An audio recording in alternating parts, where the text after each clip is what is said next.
to the Pauper Players Podcast. I'm Freestyle. Thank you so much for joining me. If this is your first time joining me, the philosophy of this podcast is to speak to the players who are shaping the metagame so that their voices can be heard. This week's voice has a voice of his own. Andy Peters is a co-host of a podcast that's been around for much longer than this one, the First Strike podcast, which covers a much wider variety of topics. Fresh off of his split of the finals with Tron, I had a chance to speak with him, and it's an interesting conversation. The previous guests on this podcast have all been Pauper specialists. Andy is just getting back into Pauper after a long hiatus. He sees the format with a slightly different perspective than some of the previous guests on this podcast. But if there's one thing that Andy's been up to lately, well, he's been tuning Tron.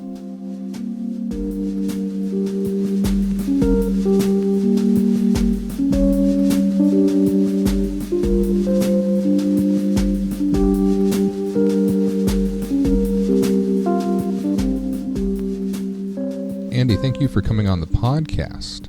No problem. I appreciate it. Could you tell me a bit about yourself? I live in Canada. I am an accounting student finishing up my degree, and also I work full-time at a bank as a bank administrator, and I play a lot of Magic, and I have been playing a lot of Magic for almost 10 years now. So when you first started playing Magic, what got you into the game? How did you start playing the game? Well, when I was younger, I was always a very competitive person. I played football at a very high level in high school and was garnishing interest for some scholarships. But then I took a really hard hit to my knee, and it actually dislocated my kneecap. It was a really bad injury. Had to have surgery on my knee a bunch of times, and I found myself without a competitive outlet. But I had a good friend of mine who was playing Magic, and he said, "Hey, come out to draft sometime. I want to teach you this game." And so I did. I went out and I drafted. I got my butt kicked a bunch of times, but I couldn't get over the so many different ways you could play Magic. Well, it really kept me going for when I wasn't as competitive as I am now. So tell me about the journey from drafting at the local game store to playing Pauper. What got you into Pauper? And follow-up question, what made you stay with Pauper? So what got me into Pauper, so I guess I'll start with the drafting. So what got me away from drafting is I would be losing a lot, but I still wanted to play, but I didn't want to necessarily have to wait for 8 people or wait for the days that my local game store ran the drafts. So I would look to Magic Online, which some people had told me about for a way to play Magic. And so from there, I didn't have a lot of disposable income, and Pauper was an extremely cheap format, and someone said the best way to go infinite on Magic Online is to play Pauper because it's extremely cheap and you can join all these dailies at the time. You just make a lot of money, and it's a pretty cool format. Back then the decks were a lot different than they are now, but what kept me going is I really like the kind of decks that go over the top, kind of feel combo-y. So originally I would play the Infect deck when Invigorate was legal, and then I played the Cloud Post decks, which were amazing. They're just like the Tron decks now. And then I played a lot of Pauper Tron for a really long time, and then I got out of Pauper for a little bit, and then I tried to come back to play Tron during the Astrolabe era, and I just couldn't handle the format with Astrolabe legal. So I took a break again until they banned Astrolabe, and came back, I don't know, about 6 or 8 weeks ago, 2 months ago we'll say, and got right back into Pauper and played a really bad version of Tron in a challenge, and I top 8'd anyway, and I decided I should probably keep going at this and keep iterating on Tron until I find the best list, because I didn't think a lot of people out there were hitting all the right notes with Tron. Previously, in that Astrolabe era on the podcast, we had this recurring commentary that it was tough to build Jeskai wrong. And now it feels like it's tough to build Tron wrong. And in that search for the best list, you have some spicy additions.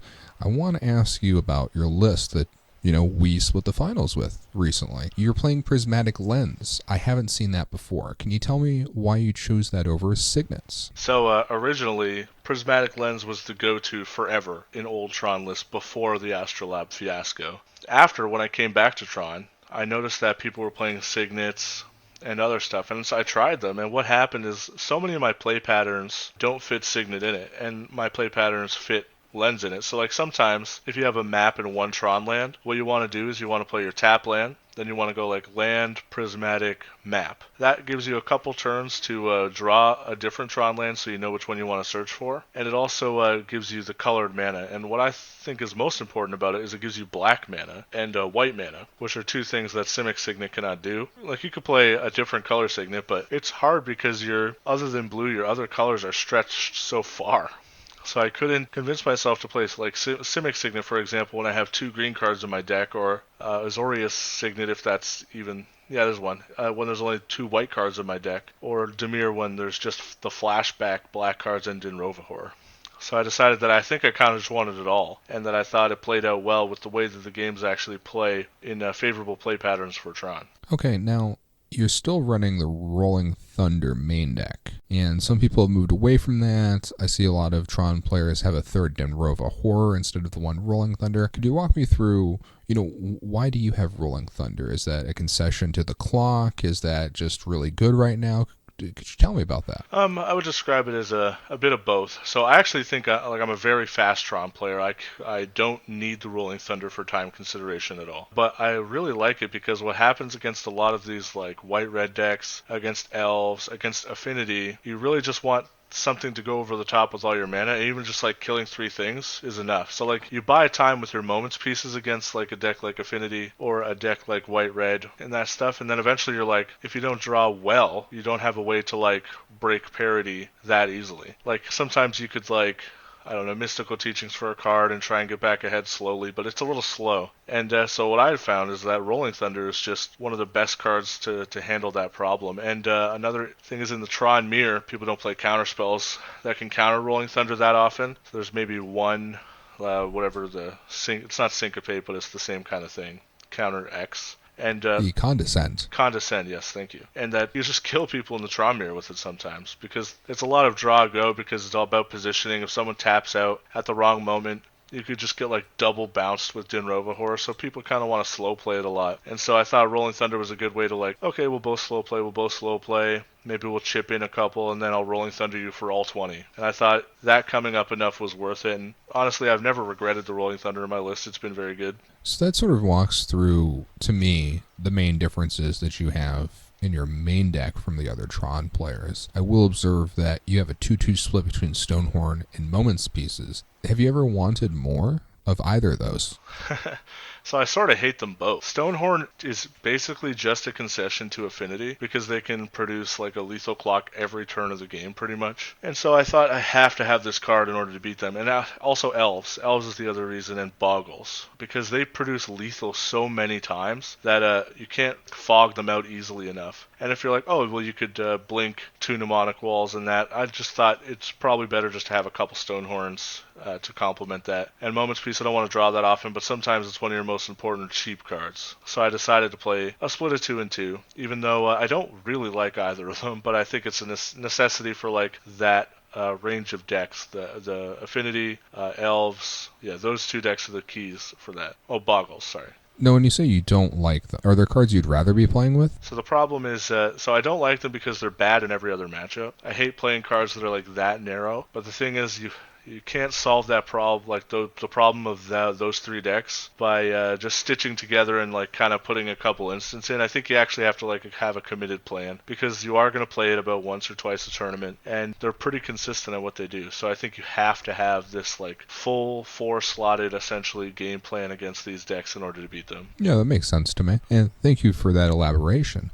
I want to talk with you about your sideboard, right? Because this sideboard is quite different than the traditional, sideboard that we've seen so many times from, say, Hellsaw. And a lot of people follow his 75, or at least his direction with the deck. And this sideboard is so very different from how he builds it. One thing remains the same: 4 red elemental blasts. That looks normal. I'm used to seeing those, right? I'm used to seeing the blue elemental blast. You have 2 of them with the Dispel. Now, what I'm not used to seeing is the Gorilla Shamans. Kind of obvious what they're there for, and you've already talked about, how that matchup plays against your deck. So, I see that. The Serene Hearts, well, that's kind of an obvious one as well. And so are the Weather the Storms. They've got to be there for burn, right? Instead of more copies of Blue Elemental Blast, where Hellsop plays 4, you have, 4 copies of Blue Elemental Blast. You have 2 copies and 2 Weather the Storms. Seems quite reasonable to me. But what I haven't seen before, Earth Rift. How good has Earth Rift been for you? Is it for Boros? Is it for the mirror? Is it for both? Well, I hate to give a disappointing answer. So originally, it's for Tron. It's just for the mirror. Basically, it's like old tech. This is what people used to play before the Astrolabe era in Tron mirrors. Like, I was liking it because we would get into spots where counter wars would happen, and then you'd like get to Earth Rift and have mana up for something else, right? So then, and they also can't blue blast it. So like they have a hard time countering it, and it could put you super far ahead in the Tron mirror. But the real issue right now is that a lot of people are sideboarding Ulamog's Crusher, and Ulamog's Crusher is, in my list, uncounterable. I think that might be a better plan for the mirror, and I think it took some playing and like getting beat by it and beating it, but still understanding like what it does to the game. It makes the game all about it, and it's hard to counter, hard to deal with if you don't draw your Dinrova Horus. So I think the Earth Rifts should become Ulamog's Crushers, and I think that's a pretty important change that should be made. But Earth Rift, it serves its purpose. It is good in the mirror, and especially in like the Drago game plan that I discussed that I'd like to do in the mirror. Well, it also seems good against Boros as they rely on the bounce lands, but then again, I'm told Ulamog's Crusher is excellent against them as well because it just dodges the hates that people have for Tron. You can't, Pyroblast that. Yeah, I found Boros to be one of the easiest matchups imaginable. So I wouldn't put a card in my sideboard really just to deal with Boros. And I think like Ulamog's Crusher is probably better. I would be fine not even having those 2 cards, extra cards to bring in versus Boros. It's been so favorable. So aside from upgrading your Earth Rifts, are there any other changes that you would make to your 75? So I actually think my 75 is much better than most people's. And the reason is I think Forbidden Alchemy is your best card advantage card, and I play 2. Because I used to try like the other one, Mystical something. 3 mana, draw. So 3 in a blue, draw 3, discard 1. But a Rain of Revelation. Yeah, sorry, not even close. I think Forbidden Alchemy is just way better. And I don't think Impulse is that good, but it's a necessity because it's so cheap. I think the 1 Pulse is fine. Some people are playing 1 Weather the Storm in the main. I don't think it's necessary. Seagate Oracle is not great, but there are some decks you like really want a chumper against, so I think it's fine. The 1 Dispel in the main deck is just one of the best cards. I've considered more because it's been so one of the many reasons I feel like I beat up on the Delver decks, the Control decks, the blue-black decks. It's just because I have this ability to just go get a Dispel, like fight a counter war at the end of turn, and then like wall it back, and then keep walling it back, and then they can't win anymore. So I think that's an important part. In the sideboard, Gorilla Shaman has been very good against Affinity, does nothing anywhere else. But I think that's necessary because Affinity is a pretty big problem, because they're pretty fast, and they bring in disruption. Like they bring in blue blasts and dispels and stuff like that, and flaring pain. So I think it's important to have a card like Gorilla Shaman. I think the 1 Dispel on the sideboard is good because I bring in Dispel against the red-white deck. I bring it in against Tron. I bring it in against Burn. So I just think it's a pretty versatile card that I bring in a lot of matchups that I think it's definitely worth over like more blue blasts, for example, because I'm bringing them in similar matchups, except Dispel is just more useful in other matchups. Serene Heart, a Boggles deck that beat me out of top 4 both the last Pauper challenges. So I was like, well, I gotta put Serene Heart in my deck because I've been just getting killed on turn 4, turn 3 by them over and over again. Yeah, so I think the only changes would be Earth Rifts to Ulamog's Crushers, and I could be convinced to cut Gorilla Shaman because I haven't played against Affinity in quite a while. Yeah, I saw it a lot recently in leagues, but it seems to have shifted in popularity, and honestly, I'm seeing more of the combo version of the deck than I am the traditional version of the deck with, it's called, I believe, a Tog Shift is the term for that deck, but I'm seeing a lot more than that than traditional Affinity. I'd imagine Gorilla Shaman's still good against it, but I do agree with that assessment that Affinity is on the downswing. To go back to one of your previous observations, I'm down with main deck Dispel. I ran one as well, and I don't have Mystical Teachings for it. So it's really well positioned in this metagame. Having more in the sideboard, there's a lot of decks that would benefit from jamming Dispels, both either main deck, sideboard, or both, as was your case, as well as my own. Now, I want to talk to you about the challenge. Can you walk me through what you played against and how your matches went. Yeah, of course. So I started the challenge by playing against, I think it was, red white. Yeah, I played against red white I think 3 times in the tournament. I beat it very easily 3 times. The only problem is that the way my game plan is against them is that the only way I try to win really is just the Dinrova horror lock, bouncing all their permanents, and it takes a while. And they always make you play it out in a challenge. So what happens is, like, I win the game with like 4 minutes left, but like my opponent and I have both had a miserable time for the last 10 minutes. But I understand why they're making me do it. So I played against that 3 times, 3 very easy victories. I played against Tron 3 times.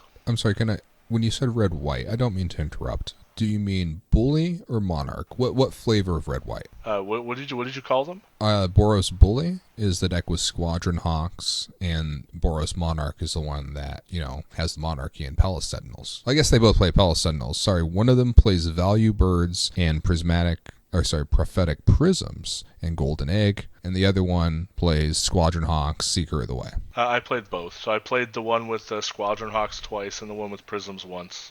Okay. Yeah, please continue. I was just curious. Yeah, of course. The decks are are almost identical, but there is a bit of a difference because like one's playing like the Faithless Looting Engine and one's not, as far as I remember. And well, for those of us without a lot of mana to work with, they're really different when we interact with them. For you, I could totally see how they're the same thing. Yeah, they're completely identical to me. It's like fog them once and then like Dinrova horror them, and then just keep Dinrova horroring them because they can barely interact with you. So then I played the Tron Mirror 3 times. I lost my first Tron Mirror in like 16 matches to I think Jake Helms on Magic Online.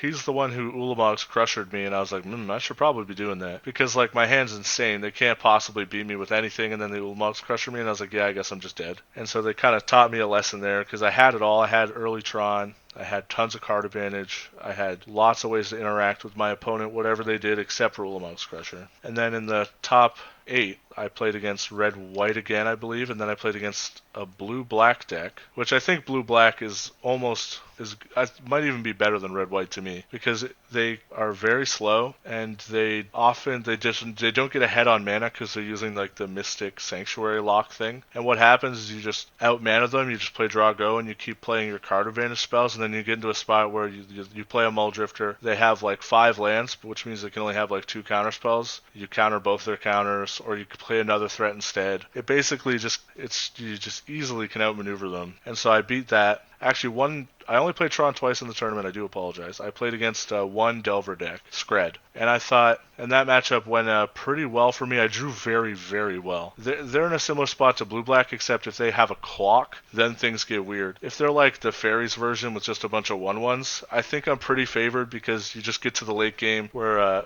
as long as you deal with the ninjas, you can win pretty easily. And that's what happened. I was able to deal with the ninjas pretty easily. And then we split the finals. Pretty good finish, I guess. Yeah, I was happy not to finish my tournament with a long, drawn-out match versus Tron that late at night. That seemed like a win for me, certainly. Yeah, especially because if I recall, you were playing the blue-black deck, right? The Sanctuary deck? Yeah, but I mean, like, I got a game plan, man. I'm going to mulligan a Delver. Okay, you got Delvers. In the second game, I'm going to try to stick a Thorn of the Black Rose to keep up with the value that you're going to generate. So, like, I had a game plan. It's probably not better than 50-50, even with, my game plan. I don't think I'm getting above 50%. And it's just one of those things where I would rather play blue-black Delver than Tron. I have zero fun when I play Tron. It doesn't appeal to me. I think that the deck is incredibly well positioned. It's probably the best deck in the format. That doesn't mean I enjoy playing it, and I try to enjoy myself when I play Magic. I love flipping Delvers. I love casting Gurmag Angler. I love force spiking people. I didn't know that I liked force spiking people, but it turns out I really like force spiking people. So it's one of those things where, I was always going to play blue-black Delvers. I was just fortunate that the tournament went so well for me, and I got to play against a bunch of decks that, I absolutely crush. And, I ran really well in addition to that. Even if I was paired against a deck I did not crush, I just had it. So it was a great tournament for me, honestly. Maybe next time that I make the finals, I will have to earn it a little bit more. Now, for you with Tron, you said you came back to Pauper 2 months ago. You have 4 top 8s of the challenge since then, all with Tron. What is it about Tron that keeps you coming back to the well? One of my favorite things to do in Magic, and one of my main play styles, is like mid-range / combo mid-range. Like, I really like to go over the top of people. I like to be able to play the mid game, like keep up with you, and then go over the top of you. That's kind of what I like to do, because I hate the feeling of when someone goes over the top of me. And so Tron is just naturally goes over the top of basically everything. You can put everyone's permanents all back in their hand. Nothing goes over the top of that in Pauper. So what keeps pulling me back is like, it's sort of like a puzzle, and I feel like at this moment there's just, even the decks that are stressful to play against are like the blue Delver decks. But even those, I just feel like they've been so... I just keep winning, even though I'm like, oh, this must be a bad matchup. And then eventually I'm like, maybe it's not a bad matchup. Maybe my deck is just so powerful that as long as I like mulligan well and understand what kind of hands I have to keep, that I'm just super favored. And I'm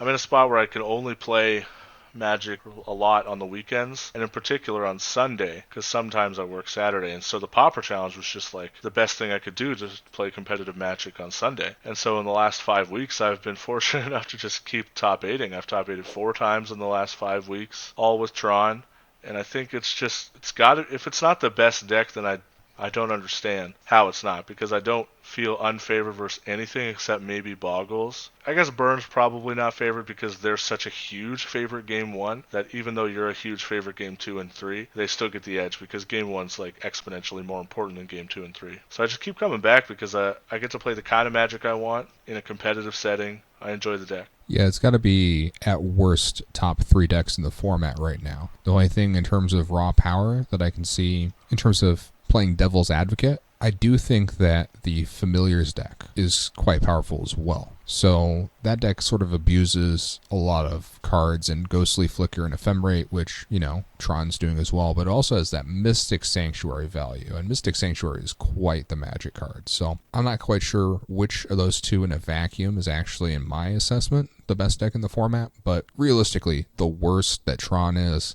top 3. Mystic Sanctuary is extremely powerful. The blue-white Flicker deck does look very good, but like they play out pretty similarly, except Tron just gets more mana. So like all things being equal, getting more mana usually leads to you being favored. They do have like some pretty good engine cards, and they have more copies of the stuff for cheaper than you do. So I could see that making them better, but I'd still rather be on the Tron side. I'd rather just attack, personally. You know, that's more my style, is to send dudes into the red zone.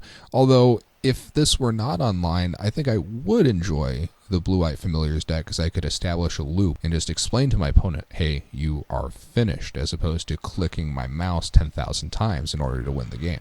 Yeah, the Dinrova Horror Lock against Red-White, and it's every single game against them that you win is the Dinrova Horror Lock, unless you Rolling Thunder them. So it's like 9 times out of 10, you got a Dinrova Horror every single one of their permanents, because they have like the Prismatic Strands too. They have ways to interact with you with like Gal Blast sometimes in game 1 even. So you like have to maneuver well, and you have to be a little careful so you can't do things too fast. That matchup just takes forever, and it takes it all out of you. But it's cool. It's like a good feeling though, because you get paired against it, and you're like, well, I'm definitely going to win. But it's going to take a while. I want to talk with you about your podcast, but just real quick while we're wrapping up the challenge. Did you play the challenge, back in the day, or are these the last 5 challenges the only times you've ever played the Sunday Pauper Challenge? Because if so, an 80% conversion rate for top 8 lifetime is pretty nutty. I have played some during the Astrolabe era, but post-Astrolabe era, I believe I've played 6 total. Yeah, it's still pretty good. I'm at like 35-40% for top 8s over a sample size of 15, which is, fairly good in its own right. But, 4 out of 6 for 75%. That's a big number. You remember when you were telling me you just kind of had it, right? You had it all weekend. I've been having it for like a few months now. I've won both standard challenges I've played, so I have a 100% win rate in the standard challenges. I've top 8 4 of the last 5 Pauper challenges. I've won 2 PTQs, both the only ones I played for the season. So it's just been all upside for me when it comes to Magic. I just keep winning. What format were those for the PTQ wins? They were both standard. Okay, so you're quite talented at Standard, it would seem. Do you play mostly Standard? I would describe myself as like a competitive, very hyper-competitive player. So I play whatever I need to for like the next GP or whatever the PTQ season is or whatever's coming up on Magic Online. So, but Standard is my favorite because it's, I don't know, the games aren't as broken as a format like Modern, for example. So like in Modern, there's a bunch of variants in like matchups. You could just lose for no reason. In Standard, all the matchups are like relatively even-ish. Even if you're favored or unfavored, it's not by nearly as much, so like reduces the variance. And I just have fun when with the format a lot. I've had a ton of fun in Pauper too, and I think I'm going to be playing the Pauper Challenge weekend thing coming up in like 3 weeks, I think. Oh, the one that you need the 40 QPs for? Yeah, I got 160, baby. I'm good. I'm Gucci. That is enough to play. I don't think I can use last year's, right? No. Okay, then I got like 40. Well, you're in. You're in, right? I'll probably play it. I don't know. I honestly, I know that because I only play Pauper and I'm a specialist, and you are a self-described hyper-competitive player that is preparing for whatever the next Grand Prix is. We sort of have, different Magic experiences, and that's true for probably the content that we consume as well. So, being unfamiliar with each other's platforms, you don't necessarily know that I could not be less interested in winning a PTQ. I've been to the Pro Tour and I don't want to go back because I hate drafting, and that's literally the end of that.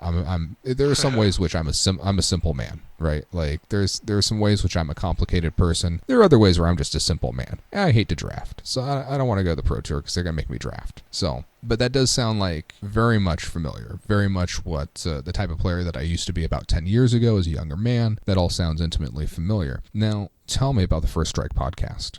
So the First Strike podcast is it's like a live, almost debate style podcast. It's designed to be sort of akin to the First Take podcast, the really popular sports podcast on ESPN. Yeah, so it's like we sort of a debate podcast. It's got all Canadians on it, with podcast stalwart Car Young Tom is the moderator, essentially, the Molly Curum of our podcast. And then we have Final Nub, famed Moto legend with Grizzlebrand, Jonathan Zhang, and we have Elliot Fortier. And we used to have Brian Gottlieb on the podcast before he abandoned us to do the Arena Decklist podcast. It's been around for a couple years, and this crew has been, season 2 we call it, has been on for about a year and a half, I think. And we record live, and we also do then we edit it down and release it as a podcast, usually every Friday, I believe. But we record live tomorrow. We record it live on Twitch, YouTube, Facebook Live. Actually, not YouTube anymore, but Twitch and Facebook Live. And those would be the best places for somebody to find you. Yeah, the other place is at FacetoFaceGames.com. They host the podcast. They're our sponsor. If you go to their website, we are featured on the website every week. That's awesome. I'm guessing that's very much a general Magic podcast. What sort of topics do you cover week to week?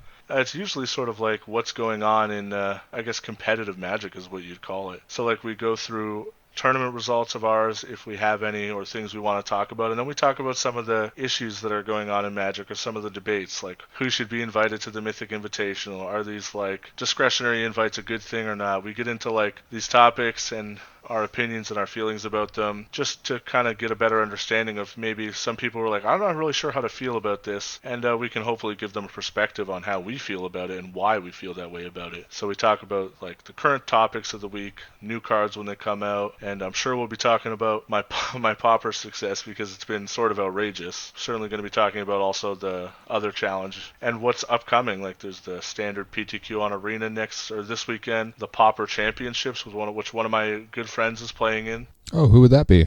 Isaac Kroot. He's Kazner 3000 on Magic Online. Oh, okay. Yes. I'll have to check the spreadsheet for what I expect him to be on. A lot of previous guests of this podcast are qualified for that, and I'm fortunate enough to be as well. So I'm definitely looking forward to that myself. I expect a lot of Tron. Yeah, we currently have 17.5% of the field at a minimum playing Tron, just tracking what the people who qualified for the Format Championship have been spotted recently playing. So I think I'm going to main deck more copies of Dispel. Yeah, I think that's a smart move. About the First Strike podcast again, how do you prepare for that each week? So like what we do is we're all like engaged on Twitter with all like the big Magic personalities with each other and with like a wide group of people on the SCG tour, the Pro Tour, people in the MPL, and we just kind of keep in tune with everything and like what people are complaining about, what people are talking about, what they think could be improved with Magic, what's been really successful, like the breaking news in Magic, like when they changed the PTQ system to the PPTQs and when they changed them back to PTQs. And so the preparation is just kind of staying online,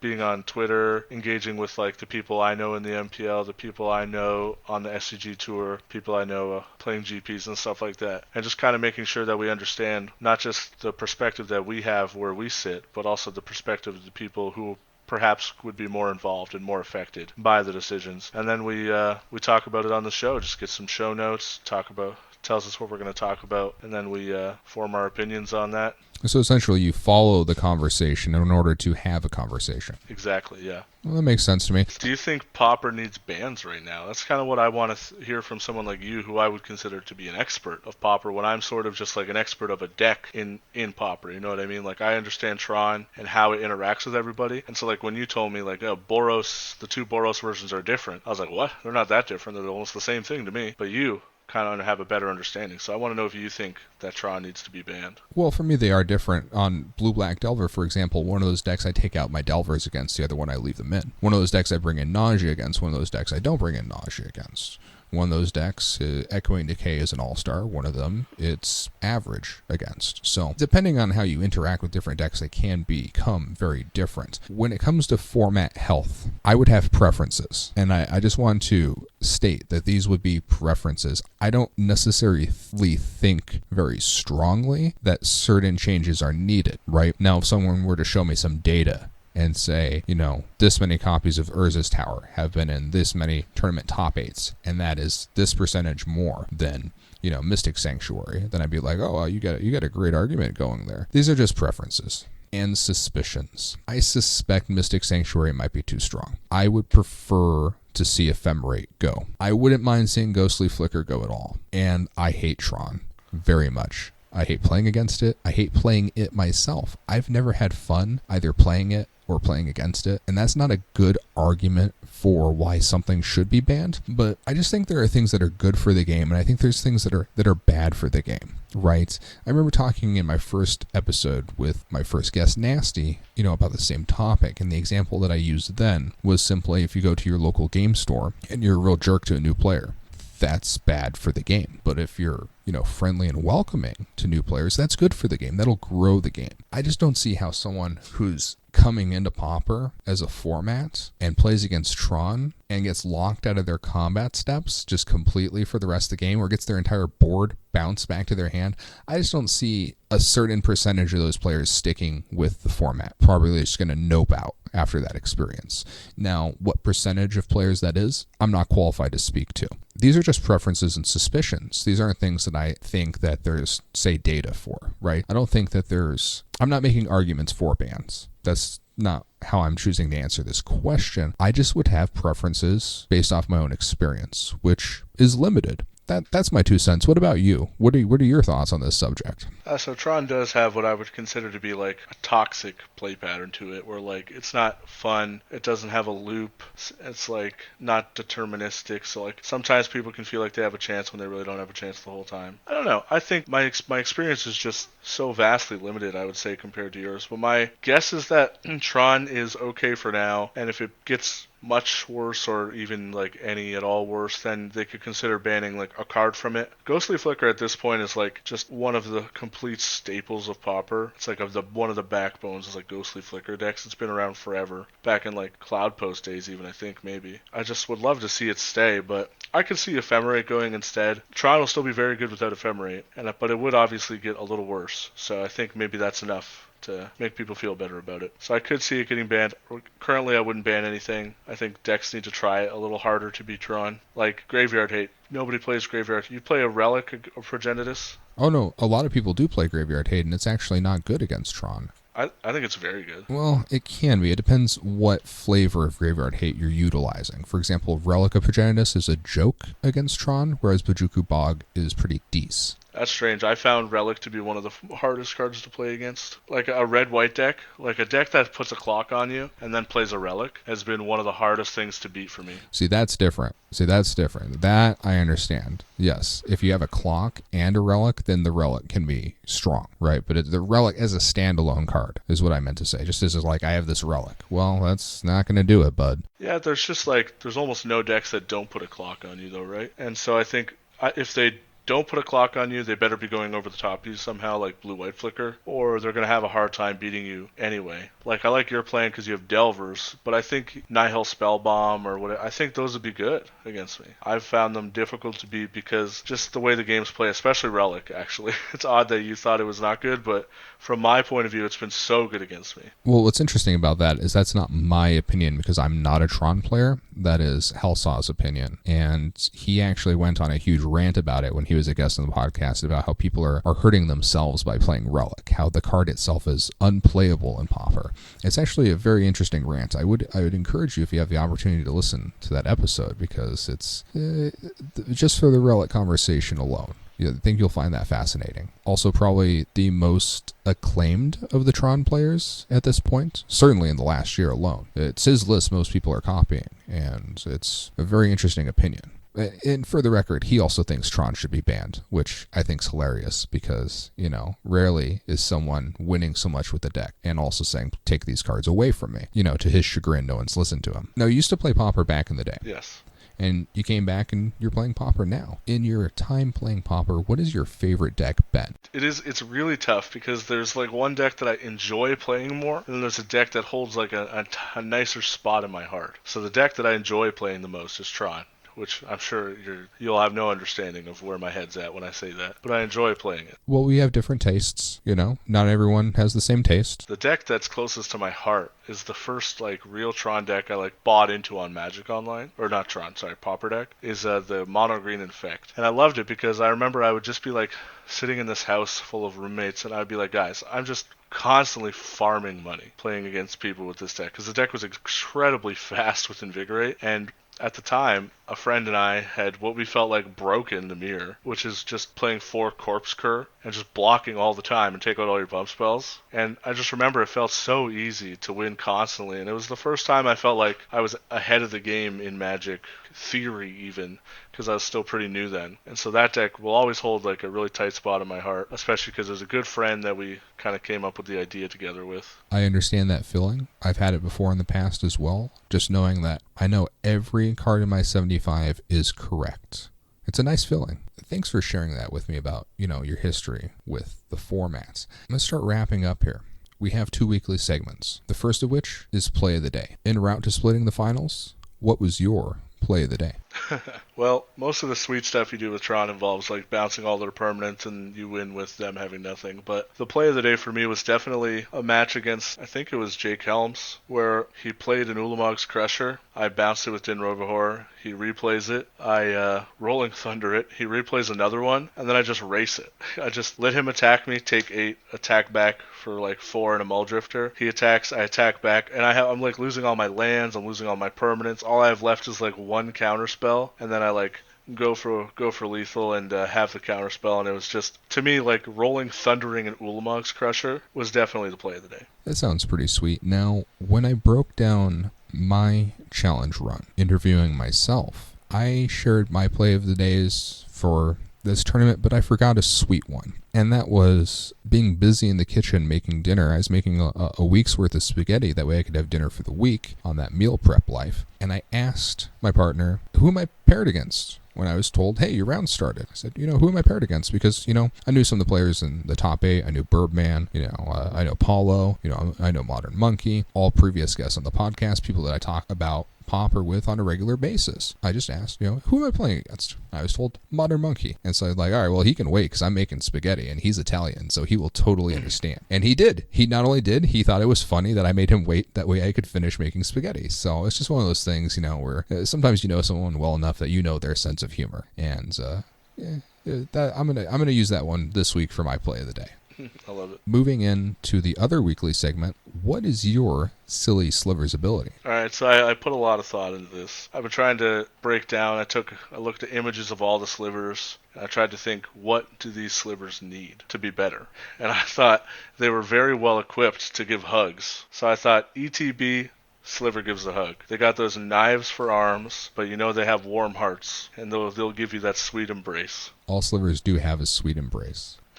I do like that one. I can just see it now, just wrapping those things around you. Just come here, you. So for my Silly Slivers ability this week, I do try to play off my guest's ability to the best of my own ability. I think this week, all slivers have squeezed too tightly, and it's a little uncomfortable. I can't breathe. Well, thank you so much for coming on the podcast. It was a pleasure to speak with you. Yeah, no problem. I appreciate inviting me on. Well, hopefully we can hear back from you if you keep up this insane streak that you have going. Yeah, that would be ideal. Maybe you'll have me back for the Pauper Challenge thing, whatever it's called, Pauper Challenger Weekend. Yeah, the one where we need QPs to enter instead of tickets. Yeah, you got to use them somehow. Very true. Well, I look forward to that. And again, thanks. And thanks again for my guest for coming on the podcast. Slightly different episode this week. I wound up sharing some of my thoughts, some of my opinions, which is not the traditional content found in this podcast. It's always about the guest. It's always about their space. And this week, Andy turned that space a little bit into more of the content that he's familiar with, wanting to know about topics like format health. Well, I don't really have too many strong opinions on things like the banning of Mox Opal, the banning of Oko in nearly every format, or that big mix-up that happened recently with Grand Prix, only 2 of them count, and then 6 hours later, Wizards of the Coast backs off their whole organized play plan for 2020 due to all the hate that they'd received on social media rolling it out. Those type of topics, there's just not something I cover. But if you're interested in the conversation, the larger conversation about Magic the Gathering, about other formats, about organized play, about the drama side of Magic, any and all those topics, do check out the First Strike podcast. From what I can gather with my little bit of research, they cover a lot of topics there, and they do it every single week.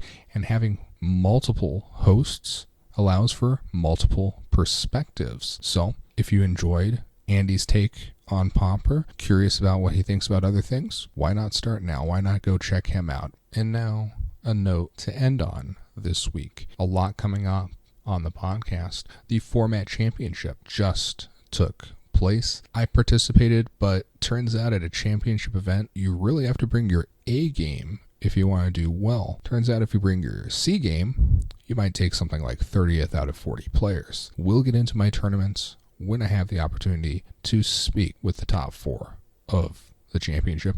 I mentioned in the previous podcasts that was my goal, to track down the top 4, to talk with all of them. Very fortunate, as 3 of the 4 people in question are previous guests on the podcast, and it was really easy to get in touch with them. By an additional stroke of luck, the winner, the format champion, Kerbalixany. I was speaking with him the day before the tournaments. I'm going to talk with him a little further about the conversation we had leading up to things, as well, of course, as his event. A loose roadmap for the coming weeks includes the top 4 of the format championship in no particular order. Just as they become available for interviews, so shall I conduct them. Additionally, somewhere in the mix, the Brazilian national champion has finished his interview, and I'm going to find someone who can ensure that his words are translated with the proper tone, with the proper inflections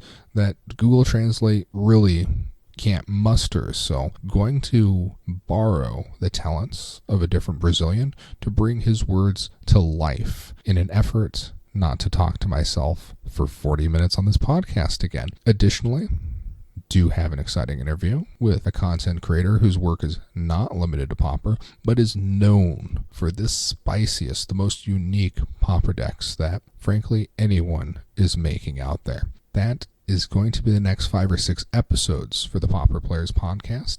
I'm looking forward to it. I hope you do join me, and I'll see you then.